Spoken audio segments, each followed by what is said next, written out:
En los dos últimos días, después de haber visto el primer viaje de San Pablo, hemos visto la problemática del Concilio de Jerusalén. En la Iglesia, los conflictos y dificultades grandes se han resuelto tradicionalmente mediante los concilios. Son reuniones de obispos en comunión con el Papa, presididos por él, que intentan solucionar los problemas que van surgiendo en la Iglesia, siempre al final bajo la inspiración del Espíritu Santo, aunque eso no significa que el camino sea muchas veces muy problemático, muy difícil, con muchas maldades y muchas miserias en ellos. En todos los concilios, los más grandes, los que veneramos, el de Nicea, el de Éfeso, el de Calcedonia, incluso en el de Trento hay también miserias, y en el Concilio Vaticano II muchísimas miserias terribles, cosas que han ocurrido dentro de esos concilios, obispos enemigos de la Iglesia, obispos que han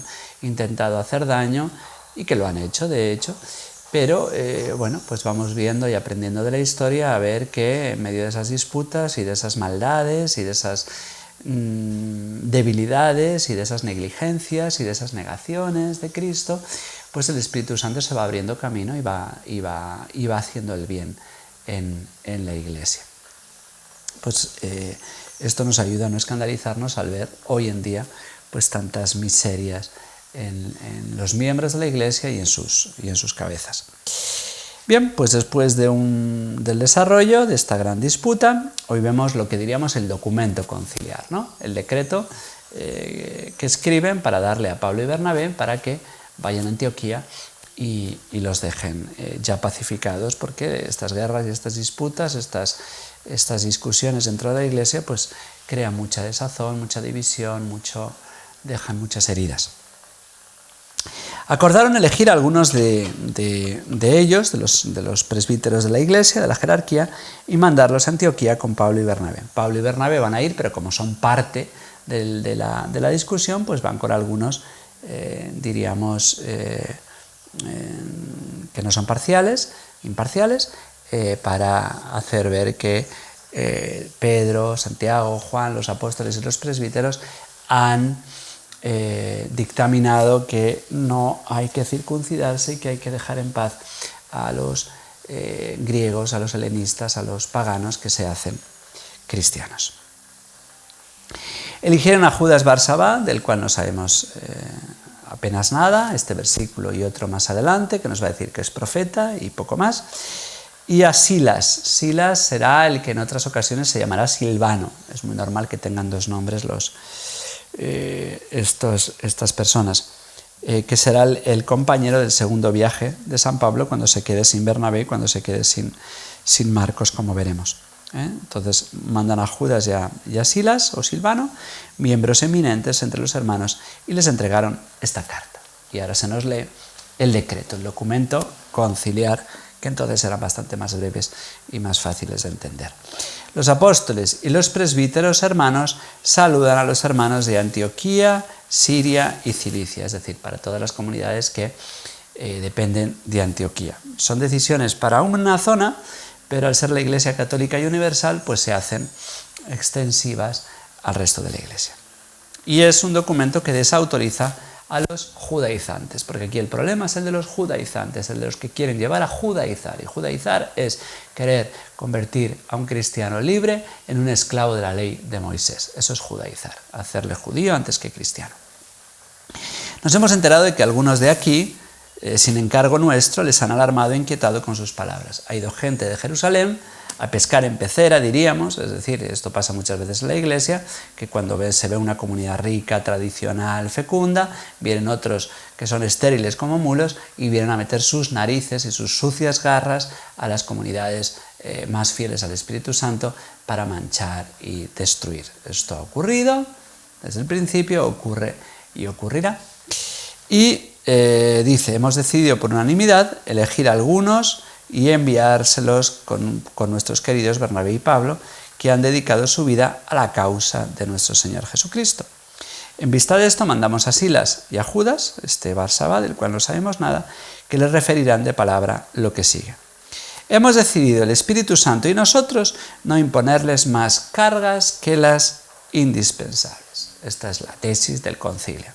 no imponerles más cargas que las indispensables. La ley cristiana es una ley de libertad, no como las leyes que vivimos ahora, que vivimos en una sociedad agobiante, llena de leyes, y la mascarilla, y la vacuna número no sé cuántos, y el casco, y la silla, y la inspección, y el extintor, y el no sé qué, todo en aras a la seguridad, pero que en realidad pues lo que hace es ahogarnos más y más y más hasta llevar a las leyes más inicuas y más injustas, como estas nuevas leyes que nos dicen que un empresario, si tiene delante a una persona con atracción hacia el mismo sexo, una persona con su afectividad bien desarrollada, pues hay lo que llaman ahora discriminación positiva, hay que elegir a la persona con atracción hacia el mismo sexo, o hacia el travestido, son todas estas leyes inicuas, que no pueden durar mucho tiempo, o las leyes que quieren obligar a aquellos que tienen la recta conciencia de saber que asesinar a un niño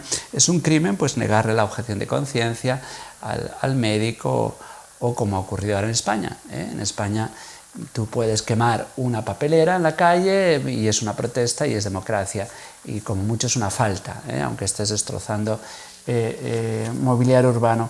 Pero un grupo de personas que pacíficamente rezan su rosario delante de un abortorio, pues esos están contra la libertad de los demás, y esos son criminales y están castigados con cárcel. Estas son las injusticias de las leyes humanas cuando se separan de la ley de Dios. Así que hemos decidido no imponerles más cargas que las indispensables. Y eso que algunas todavía les imponen, bueno, pues en pro bono pacis, para que haya paz, todavía les mandan abstenerse de los idolotitos, de la carne sacrificada a los ídolos. Será algo que explique con más detalle San Pablo en la primera carta a los Corintios, capítulo 8, va a explicar que, aunque los idolotitos moralmente se pueden comer, porque son carne como las demás, porque los ídolos no existen, por lo tanto ofrecer carne a los ídolos ni le quita ni le pone nada a esa carne, pero por aquellos más débiles, por aquellos supersticiosos, por aquellos que se hacen problema, bueno, pues por los más débiles es mejor no comerla. Lo explicará con mucha sensatez y muy bien San Pablo, porque aquí no se explica suficientemente y parece que se está cometiendo una injusticia. Es según la ley suprema, que es la de la caridad, el no hacer daño a los más débiles. También se les pide que se abstengan de sangre de animales estrangulados. Propiamente es otra ley injusta, pero por lo mismo, por no herir a los más débiles, que todavía no se han convertido plenamente y siguen pensando que el alma está en la sangre de los animales y que por lo tanto beber su sangre, con lo ricas que son las morcillas, pues creen que comiendo la morcilla pues están comiéndose el alma del animal. Y bueno, pues por la paz de ellos todavía un tiempo la Iglesia prohíbe comer animales estrangulados o sofocados, es decir, animales que no han sido desangrados. Y absténganse de la fornicación. Es una reiteración porque los versículos anteriores ya se había dicho que se había decidido, y ahora estas mismas leyes se vuelven a repetir puestas por escrito. Todo esto es para facilitar las relaciones entre judío-cristianos y etnocristianos, o étnico-cristianos, los que proceden del paganismo.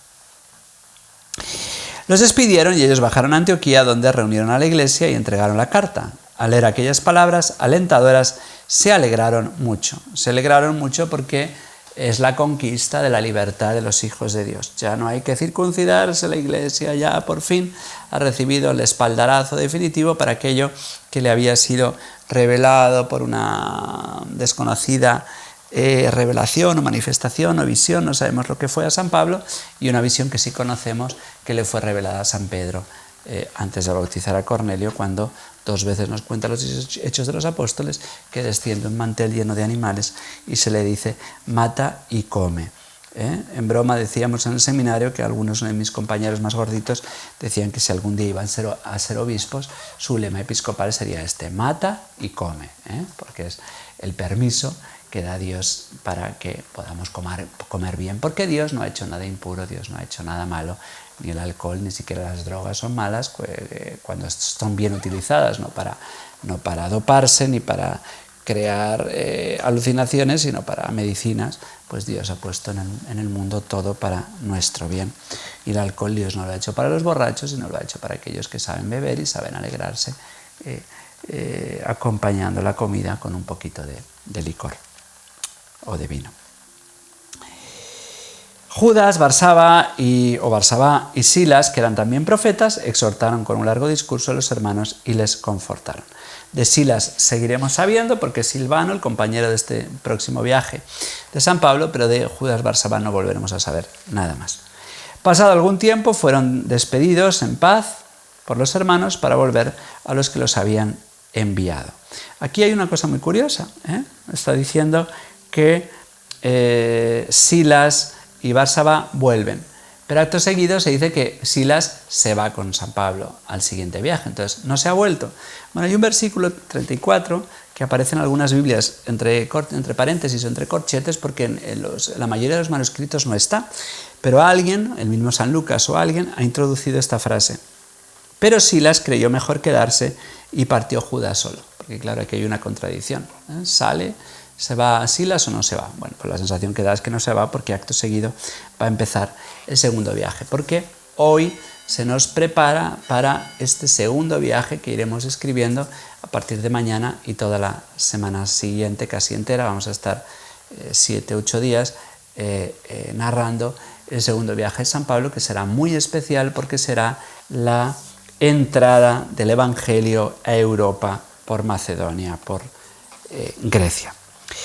Así que Pablo y Bernabé se quedaron en Antioquía, por ese versículo 34 añadido. Sabemos que también se queda este enviado, Silas o Silvano, enseñando y anunciando en compañía de otros muchos la buena nueva, la palabra del Señor.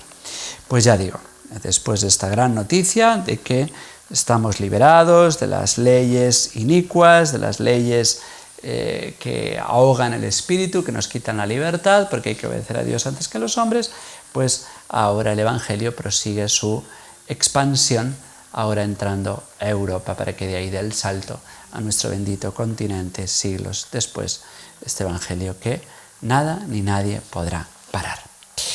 Que la bendición de Dios Todopoderoso, Padre, Hijo y Espíritu Santo, descienda sobre ustedes y les acompañe siempre. Hasta mañana, si Dios quiere.